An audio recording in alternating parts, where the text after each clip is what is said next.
আসসালামু আলাইকুম। আমরা পিকনিকে আসছি দিঘুলিয়া মসজিদ কলেজের পেছনে। পিকনিকের ফাঁকে একটু ভিতরে গেলাম, যে দেখি এখানে মোল্লাবাড়ি দিঘুলিয়া মোল্লাবাড়ি জামে মসজিদ নির্মাণ করেছেন।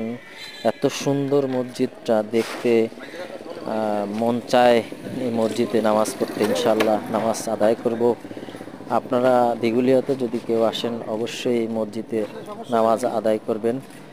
এবং মসজিদটা অনেক সুন্দর, এত সুন্দর পরিবেশে এত সুন্দর মসজিদটা নির্মাণ করছেন যে আল্লাহ পাক তাকে যেন ব্যস্ত নসিব দান করে। দিঘুলিয়াতে যদি আপনারা আসেন মোল্লাবাড়ি জামে মসজিদে অবশ্যই এসে যেন নামাজ আদায় করবেন। সবাইকে আমন্ত্রণ রইল। আল্লাহ হাফেজ, আসসালামু আলাইকুম। না দেখুন মেলা করছি, এটা যে আমাদের